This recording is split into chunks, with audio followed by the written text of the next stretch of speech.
every story appears ordinary till you see the core side of it. And what you're looking for is the story behind the news. We bring it to you from Lagos, the commercial capital of Nigeria. Giving you all sides and political stories round the clock. Every detail from the start line to the final whistle.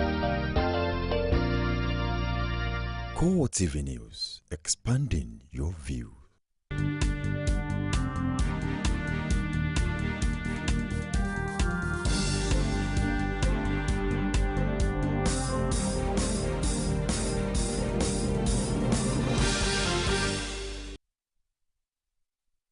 Good evening, CoreTV News on the hour. I'm Tolu Ojewumi.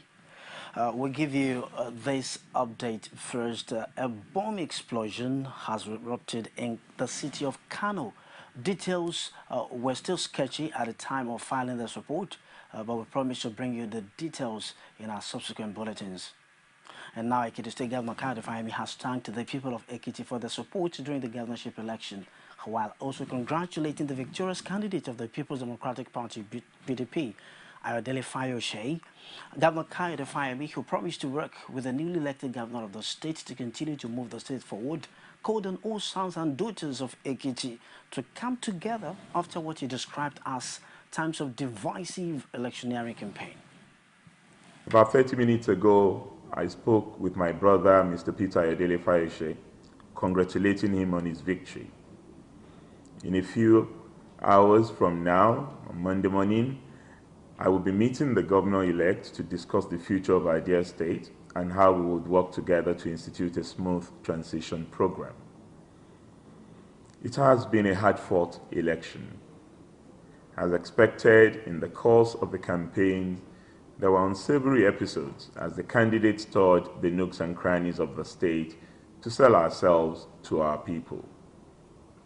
Elections tend to be highly divisive affairs that often see brother rising against brother. Despite our diverse party affiliations, and regardless of which way we voted on Saturday, we must remember that we're all sons and daughters of Ekiti State. Ekiti remains ours to build together. On our part, over the course of the campaign, we presented our scorecards before the people of Ekiti State.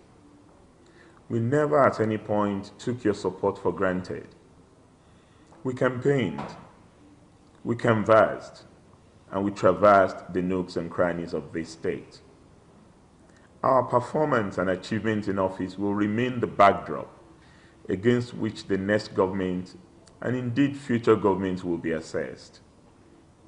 We are proud that with the support of Ekiti people, we have raised the bar of excellence in governance. The concession and congratulatory message of Governor Fayemi has elicited reaction from the governor-elect in Ekiti, Ayodele Fayose. Addressing journalists in Ado Ekiti, the state capital, Fayose appreciated the spirit of sportsmanship of Governor Kayode Fayemi and promised to consolidate on the project of the incumbent governor. Ekiti State correspondent Rashid has more. Since their announcement of former Governor Ayodele Fayose as the winner of the June 21st governorship election in Ekiti, series of events have greeted the outcome. The biggest is the congratulatory message of Governor Fayemi when jubilation by PDP members was at its peak. Ayodele Fayose commended Fayemi for the bold step taken in accepting the result. He promised to extend a hand of fellowship to Fayemi. Governor Fayemi has called me early hours of this morning to concede the faith. And I will see him tomorrow, hopefully, for us to let the public know that we are together, irrespective of our past. Ekiti belongs to us all. A governor has only got a time, term, and tenure, but Ekiti will remain forever. Though the APC and the PDP might belong to different schools of thought, Fayose assured the people of Ekiti that projects embarked upon by Fayemi will not be abandoned. We have to work and take over from where Fayemi stopped and do it and make sure the Ekiti people get the best out of these things. It is not about Fayemi, it's not about Fayoshe, it's about the people. Fayoshe called on security agencies for the release of anyone arrested or detained in connection to any political violence that erupted during the electioneering campaigns. To the police and security agencies to kindly release everybody, irrespective of their political party, that has been detained for one reason or the other. The sportsmanship exhibited by top contenders in the election has elicited hope that the post-election period in Ekiti will be devoid of any form of acrimony as experienced in the time past. Rashid, CoreTV News, Ado Ekiti. Now, the leadership of the ruling People's Democratic Party, PDP, on Sunday popped champagne at the presidential villa to celebrate the party's inroad into the southwest region. PDP leaders are happy that the party was victorious at Saturday's governorship election, and President Goodluck Jonathan insists that the fact that the process was largely hitch-free is enough for him to celebrate. He also had nice words for Governor Fayemi's sportsmanship and accepting defeat graciously. It's only hours after Fayoshe was declared governor-elect in Ekiti, but it didn't take long for his party leaders to roll out the drums in celebration. PDP was virtually non-existent in that part of the country after a major loss in 2007, so it's not surprising that the party is celebrating Fayoshe's win. Your Excellency, I want to state that both myself, my deputy, the Senate President, and members of the campaign committee, we had full cooperation of the party, particularly the chairman.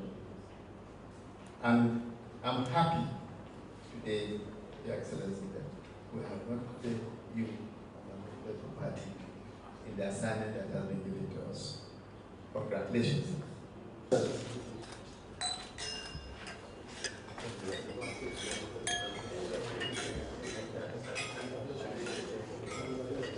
This isn't the first time the PDP will win elections during the Jonathan administration, but it's the first time party leaders celebrate. President Jonathan says the fact that there was no post-violence in Ekiti is a major cause for celebration. He also managed to rope in Eagles World Cup win over Bosnia. Before this time, the kind of reports I had was that there will be crisis in Ekiti. There will be this in Ekiti. There will be this in Ekiti. I pray, that's the only thing I can do. I can provide the security, but security does not solve problems. God doesn't want it that way. I'm quite pleased that elections have been conducted and it is still very peaceful. Results have been announced, nobody has been killed, no one has been brought down. That gives me even more joy. Again, to crown it all, last night, the Super Eagles made all Nigerians to smile. Party chairman Adamu Mwazu was elated that the results of the Ekiti election are acceptable by local and international observers. He also expressed gratitude to all who worked for PDP's victory in the state. Very well. He has remained steadfast. He has remained dogmatic in ensuring that he carries the common man, who are his backbone, the strength of his polity at all times while campaigning. I want to assure you that I will sit down with Fayoshe to make sure those people that have elected him, those people that have supported him, those people that have elected our party to power remain joyous, remain happy, and remain constantly in touch with them so that we will continue to win. The party leaders believe that now that they have a foothold in the Southwest, it will be easy to build on it in future elections. The People's Democratic Party, PDP candidate in the August 9 governorship election in Osun, Yola Omisore, has described the result of the Ekiti governorship election as the voice of the people. Omisore says the emergence of Fayoshe as the governor-elect showed that the people had made their choice. He congratulated the governor-elect, describing his emergence as a true reflection of the wishes of the people of Ekiti. Omisore added that for Fayoshe to have emerged victorious in spite of all the challenges he had, indicated the determination of the people for better governance. According to him, the resilience demonstrated by Fayose has laid a solid foundation for the struggle by the people of the Southwest to return to the PDP. PDP chairman in Kwara, Yola Oyedepo, says the state chapter would replicate the victory recorded by the party in Ekiti State in Saturday's governorship election. Oyedepo gave this assurance in Ilorin while addressing party supporters during the solidarity rally to celebrate the success of the governor-elect of Ekiti State. Ayodele Fayose, Oyedepo commended the Independent National Electoral Commission (INEC) for free, fair and credible poll and urged states to continue to midwife credible elections in the country. He claims the PDP has implicit confidence in INEC because it was able to conduct a credible election in Ekiti State and has proven doubting people wrong. Oyedepo went to declare that the APC could never win any election in the state in a free and fair atmosphere, adding that the Kwara people are yearning for change and the PDP are the agent of qualitative change. He then says in a free and fair election, PDP will defeat APC hands down because we are more popular in the state. The chairman told PDP members that the victory recorded in Ekiti State was due to the voters' cards used in the election. He therefore appealed to the PDP members to collect their permanent voters' cards as from July 18, when INEC would commence the distribution. The police authorities have commended what they describe as the enviable peaceful conduct of Ekiti people during, before, during and after Saturday's governorship election in the state. A statement issued by the police says the Inspector General, Mohammed Abubakar, is particularly pleased with the high level of comportment, discipline and understanding exhibited by the citizens throughout the period of the election. Of special interest, according to the police, is the huge assistance extended to security forces which made the election hitch-free. The police also commended security operatives assigned to election duties in Ekiti for their professional conduct throughout the period. Former Minister of the Federal Capital Territory, Nasser El-Rufai, has called on the government and Nigerians in general to work towards removing the root causes of corruption. He was speaking at the monthly lecture of The Companion on the topic Corruption and the Challenge of Good Governance. Shay Martins was there, and his report presented from our studio. The former minister, who was the guest speaker, said good governance and corruption have a link. He says the best way to put Nigeria on the path of good governance is for corruption to be tackled from the roots, especially for public servants. And sometimes they don't get paid on time.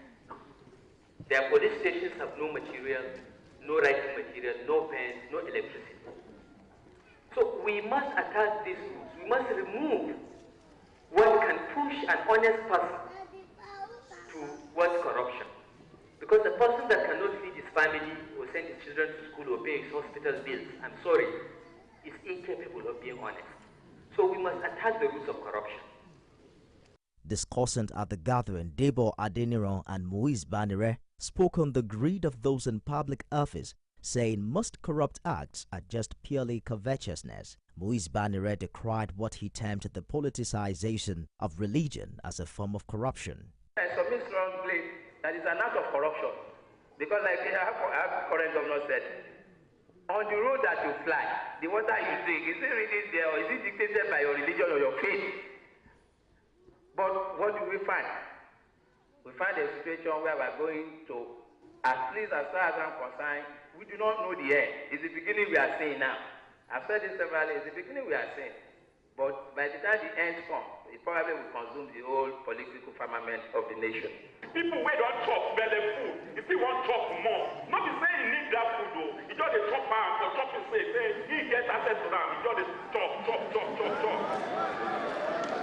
Nothing dem be o. So this kind of people, dem dey plenty for our country. Na that kind of people, na im be many politicians do. president of the companion, Musbaudin Oyefeso, says the discourse will not end there, but will be presented in a booklet and sent to the political leadership of the nation at all levels. Yes, what we intend to do is to compile the reports. We are going to read the reports now, send it to the presidency, send it to all the state governors, and also all the local governments, the 774 local governments that we have in the country. While his promise to make this available to the nation's leaders is commendable, it's only hoped that this will be a step forward in the nation's ongoing quest to true nationhood and development. Motorists in Osun State have received commendation from the Federal Safety Command on compliance to road traffic rules. In a chat with our Osun State correspondent, Bid Okoro, the command, however, cautions road users on other vehicular issues. The FRSC sector commander in Osun State, Mohammed Hussaini, admits that compliance rates on the part of motorists in the state has been above average compared to last year's. Compared with what I met here, I can say the compliance level is up more than 80%, because most of the issues concerning road traffic regulations, you find the people of Osun State are ready to comply. Hussaini gives tips to vehicle owners on locating and identifying expiry dates of tires. How will you understand a tire date expiring date? You check on your tire, you will see where they write DOT, dot. And you will see, for instance, 0214. By the time you see 0214, that tire expired second week of 2014. Tire's lifespan is 5 years. If it is 5 years, look for a tire that is manufactured recently, that has long lifespan. He also admonished road users on other safety precautions relating to overloading of vehicles, use of crash helmet, and driving during raining season. But people should understand very well that the helmet issue is not for the good of the FRSC, it's for your own good as a rider. Because if you fail, your head gets to the ground first. It breaks like watermelon. We are in the rainy season, definitely. And we need to be very careful, because driving in rain needs a lot of technical know-how. The chairman of the National Union of Road Transport Workers, Okejetu Oshogbo branch, Isiaka Bakari, attributes the compliance level experienced in the state to the cordial relationship existing between his union and the Osun FRSC command. We always talk to them not to run, not to smoke, not to drink. If you want drink, don't drive. If you want drive, don't drink. Every day. The road safety here in this Osun state, we are cordial. They are always call us for meeting to talk to our people. They always come here to come and advise us. Even if they have meeting in their office, they always call us to come and sit with them. We always talk together. The Federal Road Safety Command in the state is, however, counting on both commercial and private motorists to remain law-abiding at all times in order to ensure safety on the roads. Bid Okoro, CoreTV News, Oshogbo. Two statues from among thousands of works of art looted by British soldiers in the 19th century have been returned to Nigeria, prompting calls for other stolen treasures to be repatriated. For more than a century, the artifacts from the Benin Bronzes collection had been in the family of retired medical consultant Mark Walker, whose grandfather was involved in an 1897 British raid in which they were taken.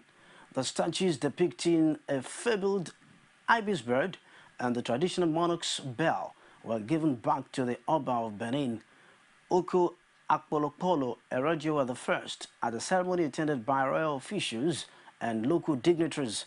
The royal palace was looted, resulting in the removal of hundreds of artworks, including the Benin bronzes, which For many years highly decorative I have known images about of the the bronzes Oba. in the family, and I've always longed to own them. But when my mother died in September, I did finally own them. And then, to my surprise, I found that I wasn't as pleased to have them as I should be, because I knew my children and grandchildren would not appreciate them as much as I did. And that gave me the idea that perhaps they should go to the place where they will be appreciated forever. I'm very proud to be part of this because it's clearly seen as a historic occasion.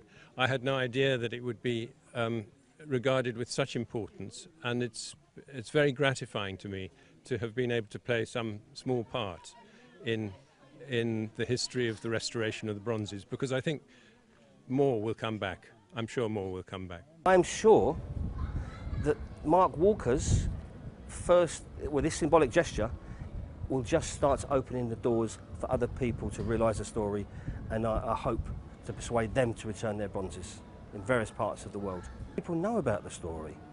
Not only that, it was an injustice that has happened that needs to be corrected. Nigeria had previously requested the return of the Benin bronzes without success. Our next port of call is Egypt just now. Please stay with us.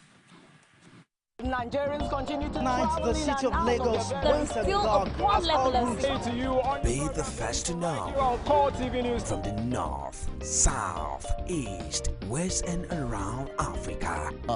We break the news. One Nigeria. Now you can catch all the actions live as the news breaks. We are CoreTV News. Welcome to CoreTV, a 24-hour news station. Now the rest of the news. An Egyptian court has sentenced 3 Al Jazeera journalists, including Australian Peter Grest, to 7 years in jail after accusing them of aiding the blacklisted Muslim Brotherhood. The court convicted Peter Grest, Mohammed Fahmy, and Baha Mohammed of spreading false news and supporting the banned Islamist group. The trio had denied the charges. 3 other foreign journalists, tried in absentia, received 10-year sentences. The trial has caused an international outcry amid claims it is politicized. Earlier, the Australian Prime Minister Tony Abbott made a direct appeal to Egyptian President Abdel Fattah al-Sisi for the release of Mr. Grest, a former BBC correspondent. The 3 Al Jazeera journalists had been detained in Egypt for the past 6 months. Grest and 2 other reporters working for Qatar-based Al Jazeera English were among 20 defendants in a trial that has triggered international outrage amid fears of growing media restrictions in Egypt. And finally, United States Secretary of State John Kerry arrived in Egypt on a surprise trip to push for democracy in the politically tumultuous country, even as Washington quietly releases $572 million in military aid. Kerry, the highest-ranking U.S. official to visit since President Abdel Fattah al-Sisi came to power, is to press the former army chief during his lightning trip to install greater political freedoms and discuss security challenges. The top U.S. diplomat's tour is also focused on trying to find a political solution in Iraq, where Islamic militants are making new gains in an offensive that has triggered international concerns. Kerry says the U.S. is interested in working closely with the new government in order to make this transition. Obviously, this is a critical moment of transition in Egypt with enormous challenges. The United States is very interested in working closely with President al-Sisi and his cabinet and Egypt in order to help make this transition as rapidly and smoothly as possible. We'll wrap it up. Thanks for watching. I'm Tolu Ojeome. Good evening. Join us again on Top of the Hour for more news.